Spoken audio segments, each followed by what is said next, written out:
ಗುಂಡಿ ಬಿದ್ದ ರಸ್ತೆಯಲ್ಲಿ ನಾಟಿ ಮಾಡುವ ಮೂಲಕ ಪ್ರತಿಭಟನೆ ನಡೆಸಿದ ಹೊನ್ನೇನಹಳ್ಳಿ ಗ್ರಾಮಸ್ಥರು.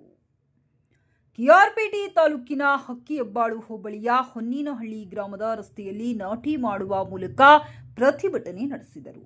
ನಂತರ ಮಾತನಾಡಿದ ತಾಲೂಕು ಪಂಚಾಯತ್ ಮಾಜಿ ಸದಸ್ಯರಾದ ವಿನುತಾ ಸುರೇಶ್ ರವರು, ಮಾಜಿ ಸ್ಪೀಕರ್ ದಿವಂಗತ ಕೃಷ್ಣರವರ ಕಾಲದಿಂದಲೂ ರಸ್ತೆ ಇಲ್ಲ. ಇಲ್ಲಿಯವರೆಗೂ ತಾಲೂಕಿನ ಕ್ಷೇತ್ರದಲ್ಲಿ ಗೆದ್ದ ಶಾಸಕರು, ಸಚಿವರು ಯಾರೂ ಕೂಡ ತಲೆ ಕೆಡಿಸಿಕೊಂಡಿಲ್ಲ. ಗ್ರಾಮದಲ್ಲಿ ಕಳೆದ ಬಾರಿ ವಿಧಾನಸಭಾ ಕ್ಷೇತ್ರ ಚುನಾವಣೆಯನ್ನು ಬಹಿಷ್ಕಾರ ಮಾಡಲು ಮುಂದಾಗಿದ್ದರು.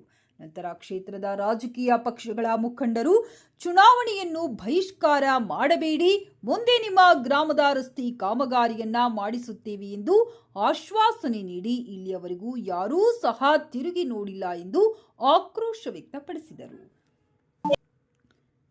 ಇದೇ ಸಂದರ್ಭದಲ್ಲಿ ಗ್ರಾಮಸ್ಥರಾದ ಶೇಖರ್, ಶಿವು, ಗ್ರಾಮ ಪಂಚಾಯತ್ ಮಾಜಿ ಅಧ್ಯಕ್ಷ ಮಂಜು, ರವಿ, ರಂಗೇಗೌಡ, ಪ್ರೇಮ, ಕಾಳಯ್ಯ, ಚೆಲುವಯ್ಯ ಗ್ರಾಮಸ್ಥರು ಸೇರಿದಂತೆ ಇನ್ನಿತರರು ಉಪಸ್ಥಿತರಿದ್ದರು. ವರದಿ ಎಸ್ ರವಿ, ಹೊನ್ನೇನಹಳ್ಳಿ. ಮಂಡ್ಯ ಜಿಲ್ಲೆ ಹಕ್ಕಿಹೆಬ್ಬಾಳು ಹೋಬಳಿ ಕೆಆರ್ಪೇಟೆ ತಾಲೂಕಿನ ಹೊನ್ನೇನಹಳ್ಳಿಯಲ್ಲಿ ಸುಮಾರು ಸ್ಪೀಕರ್ ಅವರು ಕೃಷ್ಣ ಅವರು ಸ್ಪೀಕರ್ ಆಗಿದ್ದಾಗಿಂದ ಈ ರೋಡ್ ಆಗಿಲ್ಲ ಸರ್. ಅವ್ರ ಕಾಲದಲ್ಲಿ ಮಾತ್ರ ಕೃಷ್ಣ ಅವ್ರು ಮಾತ್ರ ಈ ರೋಡ್ ನ ಮಾಡ್ಸಿದ್ದು. ಆವಾಗಿಂದ ಯಾವ್ದೇ ಶಾಸಕರು ಗೆದ್ರು ಕೂಡ ಈ ರೋಡ್ ನ ಮಾಡ್ಸಿಲ್ಲ ಸರ್.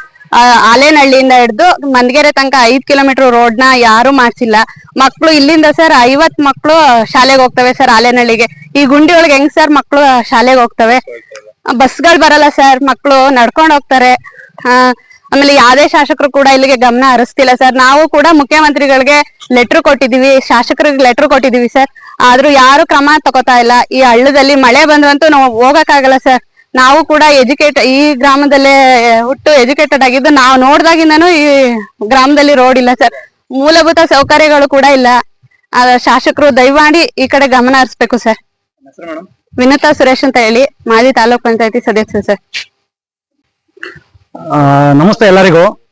ಇವತ್ತೇನಪ್ಪಾ ಅಂತಂದ್ರೆ ಈ ಒಂದು ನಾವು ಮಾಧ್ಯಮ ಮಿತ್ರರ ಮುಂದೆ ಹಂಚ್ಕೊಳ್ತಾರ ವಿಷಯ ಏನಪ್ಪಾ ಅಂತಂದ್ರೆ, ಕೆಆರ್ಪೇಟೆ ತಾಲೂಕು ಹೊನ್ನೇನಹಳ್ಳಿ ಗ್ರಾಮ, ಹಕ್ಕಿಹೆಬ್ಬಾಳು ಹೋಬಳಿ, ಮಂಡ್ಯ ಡಿಸ್ಟಿಕ್. ಈ ಒಂದು ಪುಟ್ಟ ಹಳ್ಳಿಯಲ್ಲಿ ನಾವು ಕೂಡ ಸಾಕಷ್ಟು ಬಾರಿ ಮನವಿ ಮಾಡ್ಕೊಂಡಿದ್ದೀವಿ. ಈ ತಾಲೂಕಿನ ಶಾಸಕರುಗಳಿಗೆ, ಹಿಂದೆ ಇದ್ದಂತ ಶಾಸಕರು ಕೂಡ ಇಲ್ಲಿ ಬಂದಾಗ, ಗ್ರಾಮಕ್ಕೆ ಬಂದಾಗಲೂ ಕೂಡ ಮನವಿ ಮಾಡ್ಕೊಂಡು ಅವ್ರಿಗೆ ವಿಶ್ವಾಸವನ್ನು ಇಟ್ಟು ಕೇಳ್ಕೊಂಡಿದ್ದೀವಿ. ಸರ್, ಈ ಗ್ರಾಮದಲ್ಲಿ ಒಂದು ರೋಡಿನ ವ್ಯವಸ್ಥೆ ಮಾಡ್ಕೊಡಿ, ತುಂಬಾ ಕಷ್ಟ ಆಗ್ತಾ ಇದೆ. ಯಾಕಂದ್ರೆ ಮಕ್ಕಳು, ಮಹಿಳೆಯರು ಓಡಾಡೋದು ತುಂಬಾನೇ ಕಷ್ಟ ಆಗ್ತಾ ಇದೆ ಅಂತ ಹೇಳ್ಕೊಂಡ್ರು ಕೂಡ ಅವರು ಸುಮಾರು 15 ವರ್ಷಗಳ ಕಾಲ ಶಾಸಕರಾಗಿದ್ರು. ನಮ್ಮ ನಾರಾಯಣಗೌಡರು ಕೂಡ ಅವ್ರ ರಿಕ್ವೆಸ್ಟ್ ಮಾಡ್ಕೊಂಡು ಅವರು ಕೂಡ ಈ ಕಡೆ ಗಮನ ಹರಿಸ್ತಿಲ್ಲ. ಆದ್ರೆ ನಮ್ಮ ಈಗಿರ್ತಕ್ಕಂಥ ಶಾಸಕರು ಕೂಡ ಅವರದನ್ನು ಕೂಡ ನಾವು ಗಮನ ಕೇಳ್ಕೊಂಡಿದ್ದೇವೆ. ಸರ್, ದಯಮಾಡಿ ಹೊನ್ನೇನಹಳ್ಳಿ ಗ್ರಾಮ, ಈ ಗ್ರಾಮದಲ್ಲಿ ಸುಮಾರು 1000 ಜನ ವೋಟರ್ಸ್ ಇದ್ದಾರೆ ಇಲ್ಲಿ. ಯಾಕೆಂದ್ರೆ ಪ್ರತಿದಿನ ಆಲೇನಹಳ್ಳಿಯಿಂದ ಹಿಡಿದು ಮೂಡನಹಳ್ಳಿಯಿಂದ ಹಿಡಿದು ಈ ಮಂದಗೆರೆ ತನಕನೂ ಕೂಡ ಪ್ರತಿದಿನ ಈ ಗ್ರಾಮದಲ್ಲಿ ಓಡಾಡ್ತಾರೆ ಜನಗಳು. ಈ ಓಡಾಡುವಂತ ಪಬ್ಲಿಕ್ಸ್ಗೆ ತುಂಬಾ ತೊಂದರೆ ಆಗ್ತಾ ಇದೆ, ತುಂಬಾ ಕಷ್ಟ ಆಗ್ತಾ ಇದೆ ಅಂತ ಹೇಳ್ಕೊಂಡ್ರು ಕೂಡ ಇವತ್ತು ಈ ಕಡೆ ಗಮನ ಹರಿಸ್ತಾ ಇರೋದು ಯಾಕೆ ಅಂತ ಗೊತ್ತಾಗ್ತದೆ ನಮ್ಗೆ. ಯಾಕೆ ನಾವು ನಮ್ಮ ಓಟ್ಗಳು ಬೇಡವ ಅಂತ ಗೊತ್ತಿಲ್ಲ. ಯಾಕೆಂದ್ರೆ ಲಾಸ್ಟ್ ನಾವು ಹಿಂದೆನೂ ಕೂಡ ಒಂದು ತೀರ್ಮಾನ ತಗೊಂಡಿದ್ದು, ತಾಲೂಕು ಮಟ್ಟದಲ್ಲ ಇಡೀ ದೇಶಕ್ಕೆ ಗೊತ್ತಾಗಬೇಕು ಅಂತ ಹೇಳಿ ನಾವು ಏನು MLA ಚುನಾವಣೆ ಬಂತು, ಆ ಚುನಾವಣೆನ ಬಹಿಷ್ಕಾರ ಮಾಡ್ಬೇಕು ಅಂತ ನಿರ್ಧಾರನೂ ತಗೊಂಡಿದ್ದು. ಆಗ ಗ್ರಾಮದಲ್ಲೆಲ್ಲ ಕೂತಿ ನಾವು ಪ್ಲಾನ್ ಮಾಡಿ, ಬೇಡ ಈ ಸತಿ ಗೆದ್ದು ಬಂದ್ರೆ ಒಂದು ರಿಕ್ವೆಸ್ಟ್ ಮಾಡ್ಕೊಳ್ಳೋಣ, ಮಾಡ್ಕೊಡ್ತಾರೆ ಅಂತ ಹೇಳಿ ನಾವು ಎಲ್ಲರೂ ಕೂಡ ಸೇರಿ ಒಟ್ಟಾಗಿ ವೋಟ್ ಮಾಡ್ಕೊಟ್ಟಿದೀವಿ.